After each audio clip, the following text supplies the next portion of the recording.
நம்ம சேனல் சார்பாக எல்லாருக்குமே அன்பான வணக்கம். அமாவாசை நாளில் காகத்துக்கு உணவு வைப்பவர்களாக நீங்கள் இருந்தீங்கன்னா கண்டிப்பாக இந்த பதிவு உங்களுக்கு தான்.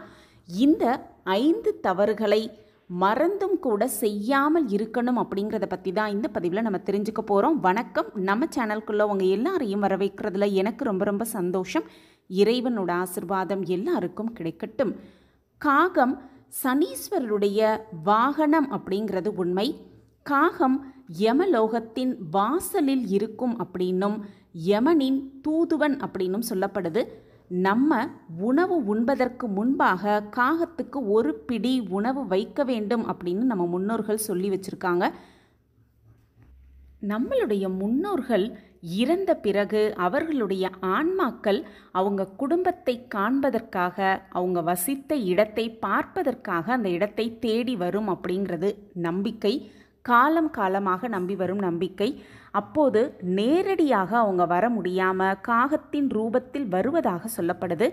நம்ம முன்னோர்களை நினைத்து அமாவாசைக்கு படையல் வைத்து அந்த படையலில் இருக்கும் உணவு வகைகளை எடுத்து காகத்துக்கு தானமாக வைப்போம். அப்படி காகத்துக்கு உணவு வைக்கும் பொழுது சில தவறுகளை தெரியாமல் நம்ம இது தவறு அப்படின்னு தெரியாமல் நம்ம செஞ்சுக்கிட்டே இருக்கோம். அந்த தவறு என்ன பண்ணுறோம் அப்படிங்கிறத தெரிஞ்சுக்கிட்டு இனி அந்த தவறை செய்யாமல் இருந்தோம்னா முன்னோர்களின் பரிபூரண ஆசிர்வாதத்தை பெற்றுக்கொள்ளலாம். அது மட்டுமல்ல, பாவம் செய்யாமல் இருப்பதற்கான ஒரு வாய்ப்பாகவும் அது பார்க்கப்படுது.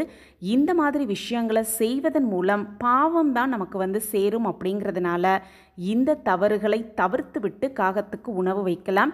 அப்படி என்ன தவறு நம்ம தவறு அப்படின்னு தெரியாமலே செஞ்சுக்கிட்டு இருக்கோம் அப்படிங்கிறத ஒவ்வொன்றா நம்ம தெரிஞ்சுக்கலாம். அதுக்கு முன்னாடி நீங்கள் இன்னமுமே நம்ம சேனலை சப்ஸ்கிரைப் பண்ணாமல் பார்த்துக்கிட்டு இருக்கீங்க அப்படின்னா சப்ஸ்கிரைப் பண்ணிடுங்க. அப்படியே பக்கத்தில் இருக்க பெல் ஐக்கானையும் கிளிக் பண்ணிட்டீங்கன்னா எப்பப்பெல்லாம் பயனுள்ள பதிவு நம்ம போடுறோமோ அப்போ உங்களுக்கு நோட்டிஃபிகேஷன் வரும். நீங்கள் வீடியோவை மிஸ்ஸே பண்ணாமல் பார்த்துடலாம். வாங்க, இப்போ என்னென்ன தவறு செஞ்சுக்கிட்டு இருக்கோம், என்ன திருத்தி கொள்ளணும் அப்படிங்கிறத ஒவ்வொன்றா நம்ம தெரிஞ்சுக்கலாம். முதல் விஷயமாக பார்த்தோன்னா, காகத்துக்கு உணவு வைக்கும் பொழுது அமாவாசை நாட்கள் மட்டும்தான் காகத்தை நினைவுபடுத்தி முன்னோர்கள் காகம் ரூபத்தில் வருவாங்க அப்படிங்கிறத நினைவுபடுத்தி அன்னைக்கு மட்டும் சாதம் உணவு வைப்பதை தவிர்த்து விட்டு விசேஷ நாட்கள் அப்படின்னு வரும் எல்லா பண்டிகைகள், விசேஷ நாட்கள் எல்லா நாட்களிலுமே காகத்தை நினைவு கூர்ந்து காகத்துக்கு உணவு வைப்பது அப்படிங்கிறது ரொம்பவே ஒரு புண்ணிய செயலாக பார்க்கப்படுது. அமாவாசைக்கு மட்டும் காகத்தை கூவி கூவி அழைத்து அதற்கு உணவு வைக்காமல் முடிந்தளவு எல்லா நாட்களிலுமே வைக்கலாம். அப்படி இல்லையா, விசேஷ நாட்கள் அப்படின்னு சொல்லப்படும் நல்ல நாட்கள், திருவிழாக்கள், பண்டிகைகள், இந்த மாதிரி நாட்களில் நம்ம வீட்டில் விதவிதமாக உணவு பதார்த்தம் செய்வோம். அந்த உணவை காகத்துக்கு வைப்பது அப்படிங்கிறது ரொம்பவே ஒரு முக்கியமான விஷயமாக பார்க்கப்படுது. இது நிறைய பேர் அமாவாசை தோறுமே காகத்துக்கு வைத்தா நம்ம முன்னோர்களின் ஆசிர்வாதம் நமக்கு கிடைக்கும் அப்படின்னு தவறாக புரிஞ்சுக்கிட்டு அமாவாசைக்கு மட்டும் காகத்துக்கு வைப்பதை தவிர்த்து விட்டு எல்லா நாட்களிலும் வைக்கலாம். இரண்டாவது விஷயம், என்ன நம்ம தவறு பண்ணிக்கிட்டு இருக்கோம் அப்படின்னா, காகத்துக்கு உணவு வைக்கும் பொழுது வாழை இலையில் போட்டு காகத்துக்கு உணவு வைப்போம். அப்படி இல்லைன்னா அந்த வெறும் தரையிலேயே அந்த உணவை வைத்து விடுவோம். அப்படி இல்லாமல் உணவு வைக்கும் அந்த இடத்தை தண்ணீர் விட்டு சுத்தம் செய்த பிறகுதான், அது வாழை இலையில் வைத்தாலும் கூட அந்த இடத்தை சுத்தம் செய்து விட்டு அதன் பிறகு காகத்துக்கு உணவு வைக்கும் பழக்கத்தை நாம் ஏற்படுத்தி கொள்ளலாம். ஏதோ ஒரு இடத்துல போய் நானும் காகத்துக்கு உணவு வைக்கிறேன் அப்படிங்கிற பேரில் காகத்துக்கு உணவு வைக்கக்கூடாது. அந்த இடத்தை சுத்தம் செய்த பிறகுதான் உணவு வைப்பது அப்படிங்கிற பழக்கத்தை நம்ம ஏற்படுத்தி கொள்ளலாம். அடுத்த விஷயம், நம்ம என்ன தவறு பண்ணிக்கிட்டு இருக்கோம் அப்படின்னா, உணவு மட்டும் வைத்தா போதும் அப்படின்னு நம்ம வீட்டில் செய்கிற எல்லா பதார்த்தத்தையும் ஒன்றாக சேர்த்து அந்த வாழை இலையில் வைத்து காகத்துக்கு வைத்து விட்டு அப்படியே வந்துடக்கூடாது. உணவு வைக்கும் பொழுது கண்டிப்பாக அதனுடன் சேர்த்து தண்ணீரும் காகத்துக்கு வைக்கணும் அப்படிங்கிறது பார்க்க வேண்டிய ஒரு விஷயம். சின்ன பவுலாக எடுத்துகிட்டு போய் அந்த பவுலில் அந்த காகத்துக்கு தண்ணீரோடு உணவு வைப்பது அப்படிங்கிறது முக்கியமான ஒரு விஷயமாக பார்க்கப்படுது. நான்காவது விஷயம் என்ன அப்படின்னு பார்த்தோன்னா, எச்சில் உணவை கண்டிப்பாக காகத்துக்கு வைக்கவே கூடாது. சாப்பிட்ட பிறகு காகத்துக்கு அதை வைத்து கொள்ளலாம் அப்படின்னும் மீதமான உணவு வகைகளை காகத்துக்கு வைப்பது அப்படிங்கிறது ஒரு மிக மிக தவறான விஷயம். புதிதாக சுட சுட அதுவும் சமைத்த உணவை காகத்துக்கு வைப்பது அப்படிங்கிறது ஒரு புண்ணிய செயலாகவே பார்க்கப்படுது.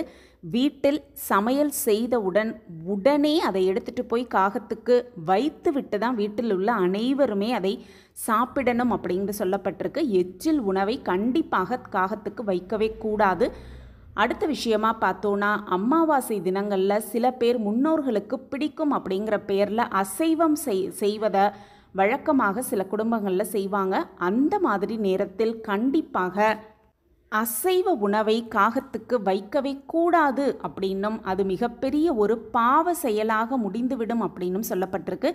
முடிந்தவரை அசைவ உணவை வைக்காமல் சைவ உணவை காகத்துக்கு வைத்து காகத்தின் பரிபூரண ஆசிர்வாதம், முன்னோர்களின் ரூபமாக வரும் அந்த காகத்திடமிருந்து ஆசிர்வாதத்தை முழுமையாக பெற்றுக்கொள்ளலாம்.